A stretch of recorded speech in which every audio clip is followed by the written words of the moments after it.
Super Trooper Part 4. In the last episode, we made the front frame rails to clear the axle, kind of made some room for the engine. This time we're going to be cutting the body, moving the engine into place, moving the transmission into place, getting those as high and as far back as we can, and then mounting them to the frame that we made last time. Check it out. Last time we made these frame rails, which are super high clearance and will allow us to get way lower than we actually can go. But I have a cross member that I left here. It's going to be right in the way of us mocking up that engine and transmission. So we're going to maybe move a cross member up front between here temporarily and cut that one out of place so we can get that engine and transmission in place. We also have this motor or this body mount here that needs to be attached to the frame. So I'm waiting on some rubber body mounts for a TJ, Jeep Wrangler, and we're going to make a bracket that comes off of here, allows that rubber mount to tie in and prevents any vibration and harmonics from going into the body from the frame. We are using a polyurethane motor mount, which is, pretty firm, so that could transmit some vibration. So we're going to stick to rubber on the body mounts just to minimize what we're feeling in the cab. So I think we're going to pull the body off right now. I don't have those mounts yet. So for the time being, I'd like to see what we can do for that engine and transmission. Pretty sure we're going to be cutting that firewall.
The suppression, the use of marijuana.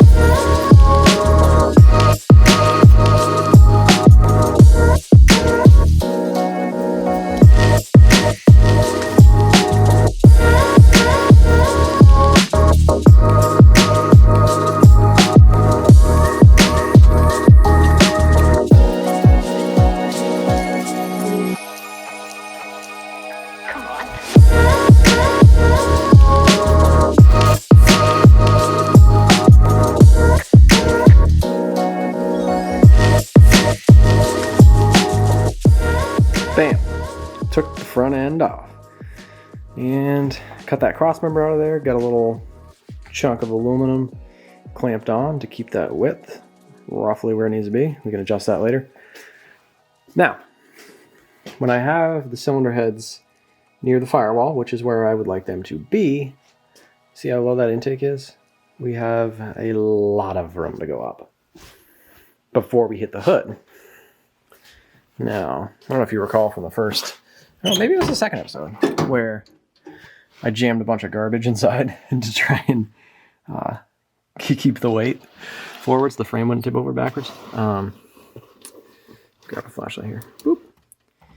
So the firewall is right there, and the bell housing area doesn't really go into the firewall much. If we look down this hole, you can see that transmission is pretty far down there. It's not even close to being in that tunnel. So the area that it's contacting right now is right up by the firewall, just to the right of that gas pedal. So I think I'm going to cut that area out. Take a little snip. First we'll get this stuff out of here, and then we'll buzz that area out of there and see if we can't go lower.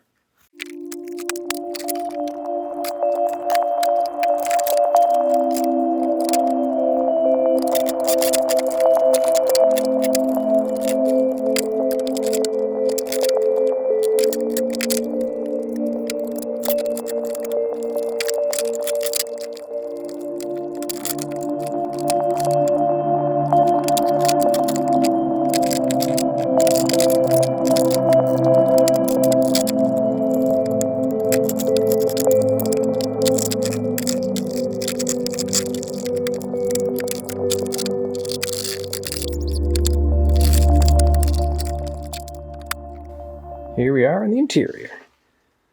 I took out all the HVAC components off the firewall because they're conveniently mounted right where we need the room. You see, it just kind of goes like a vertical cliff up right there. And right in the center of the screen is where we want some room. The tunnel clearly defines the passenger compartment. So my feet don't need to be in the middle of the car sticking up there. In fact, with all those components in place there, which are fairly sizable, there would be no room for my feet. So if I were to come back even all the way to here, which is not necessary, but even if we came way back with that firewall, we're still going to have room. We don't want to go too far off to the side here, but still, a lot of room. And again, you can see, well, maybe you can't, but you can see how deep my hand is in there. That's just barely touching the top there. So I think that portion of the transmission tunnel is large enough. It's just that section up at the firewall that we need to enlarge. So now that I've got the wiring harnesses and all those HVAC components out of the way, we can start to cut. Here we sit. I took all the HVAC components off the firewall. You can see the heater core lines are removed, and the evaporator lines are also out of there. So now I have access to cutting. I'm not going to be cutting too much, just enough. I had a conversation with my friend Mike Day, and he kind of talked me off the ledge of hacking everything out of the way. So we're gonna just take some small cuts in here, so we can move everything up, and just one little spot at a time to try and achieve interior space and get our engine package where we want it to be.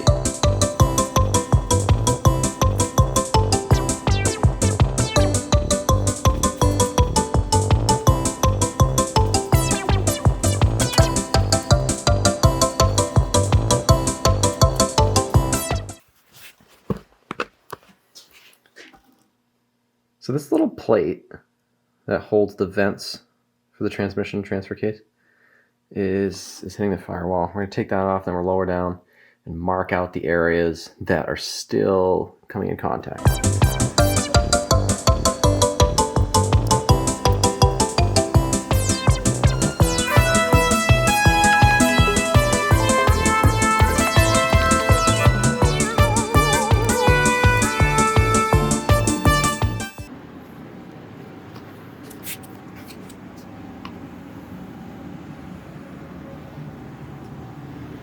Oh, right.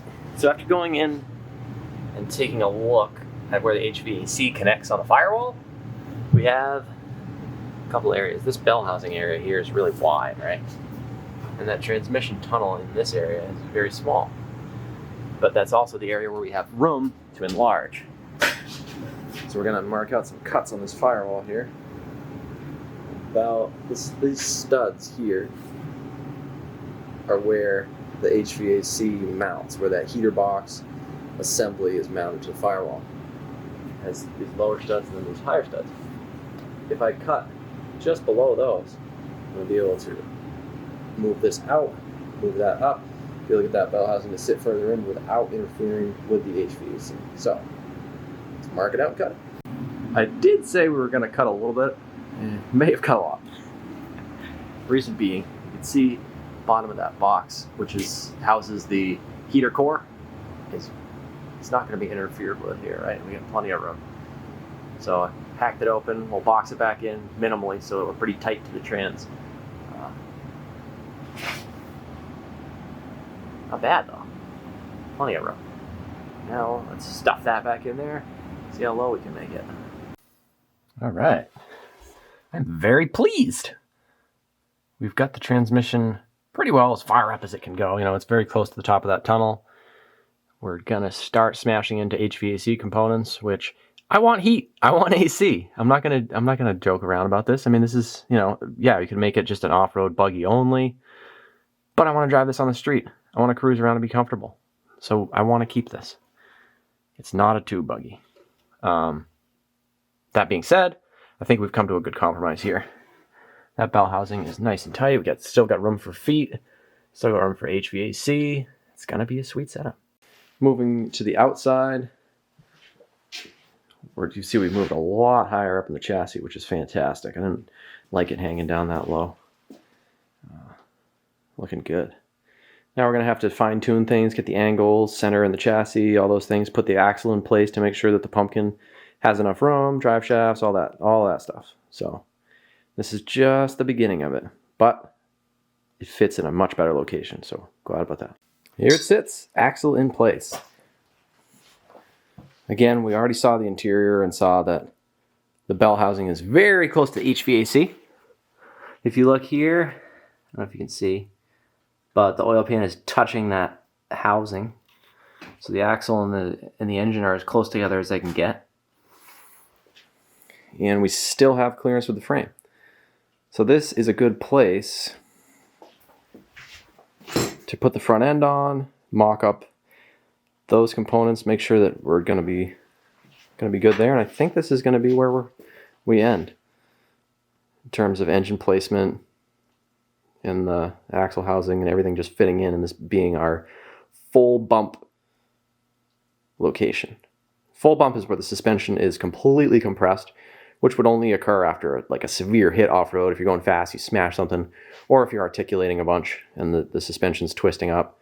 So this is the maximum amount of compression that we would get in our suspension. Obviously, we're going to limit it so it's not smashing the oil pan, and the axle's not hitting the frame rail, which it doesn't right now. That's good. Obviously, that side has more room. The frame rails are parallel. It's just that axle housing is much larger than just the tube on the other side.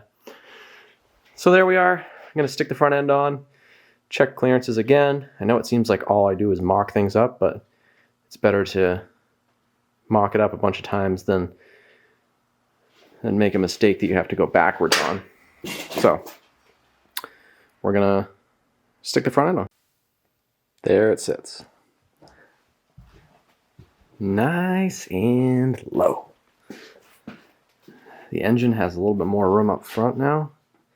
Radiator, cooling fan, and so on will be mounted in front of that crank pulley, which I'm hoping I don't have to go to a car offset pulley. If you change the accessories and you change the crank pulley, then you can gain some access, right? It'll tuck it further back. Basically about the location of that second belt groove closer to the engine. If you go to a car pulley, that's how far the entire pulley will go forward, right? So, may have to move to that, might not. It's a bit more room. We are, again, fully slammed. Really no more room to go up. Unless we change the oil pan, and even then, not a ton of room. This thing is low though, look at that. It's basically stock height. It's the rear axle sitting on the ground right now.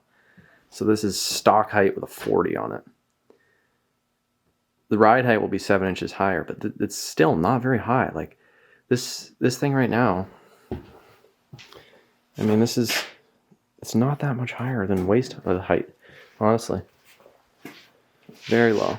And it looks so mean with the tires being that wide. The fender flares are going to cover up some of that, so it won't be an entire tire hanging out the side, but it's pretty cool.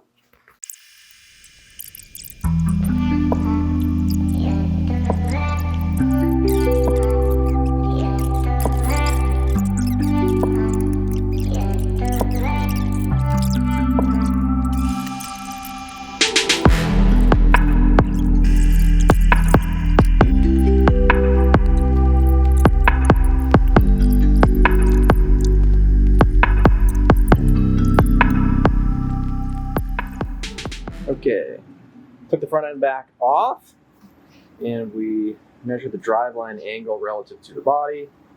Ended up having to pick up the front. After doing a hood test, we realized we were a little close here. So in the rear, we have a little bit of a gap there now. Gained some clearance. Mocking out some exhaust manifolds. These may not be the ones we run, but at least they're representative for designing motor mount tabs that will tie out to the frame. We're gonna make some cardboard templates and then cut those out.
mount on passenger side and motor mount on driver side. Made independently with no cross-contamination, no collusion. Came up with very similar design. Now those need to be cut out of plate, and then there'll be a strap that goes across the top as well. Now that we have those cardboard templates, we're going to go ahead and use BendTech Pro to design a two-dimensional file that the plasma cutter can cut out for us. So here I'm just going to throw some of those dimensions in and make a couple files.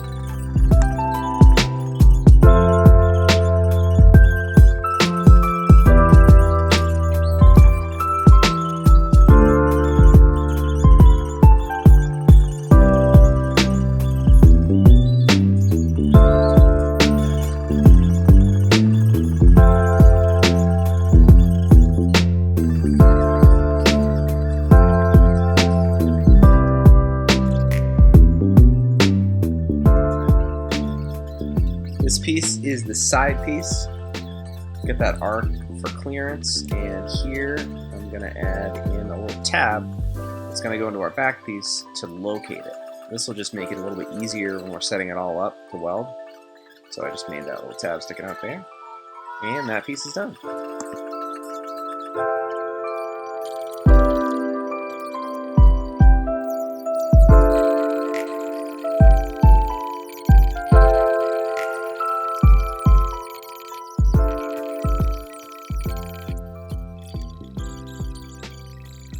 Alright, so I made those side pieces, and this is the back piece that the two side pieces are going to slot into and then be welded.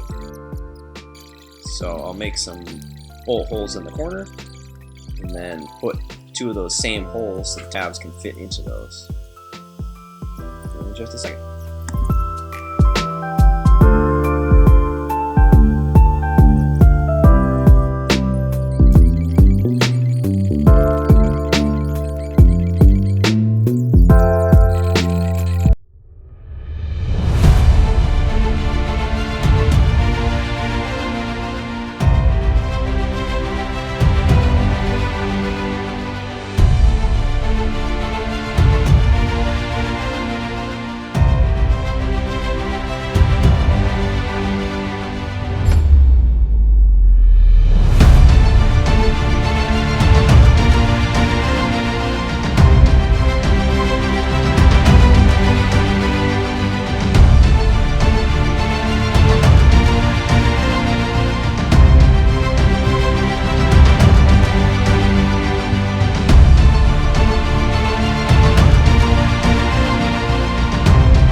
Here are the motor mounts and all their different plates right off the plasma table.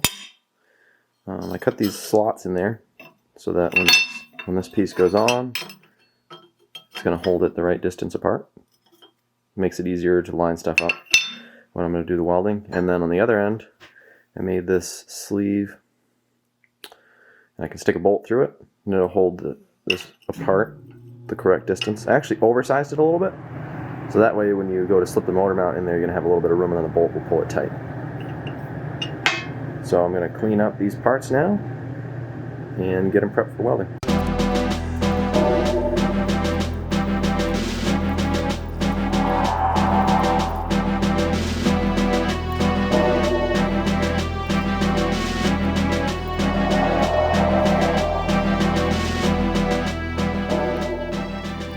keep using this GoldenEye music, but I think it sounds amazing, so I'm gonna keep doing it.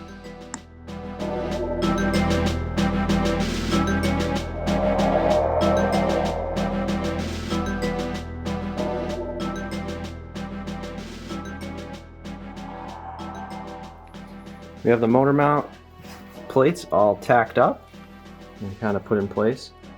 Just mocking them up side to side. Looking good. Next time we're gonna weld these up and then we'll start work on the transmission mount. I'm gonna put sleeves through right here so they'll be through bolted with a sleeve welded inside the frame so it doesn't crush when the bolts are tightened up. So we have clearance for our upper mount on the 3-link on that side. Clearance for the differential on this side. Should be good to go. Yeah, so next time we're gonna weld them up, start on that transmission. Thanks for following along.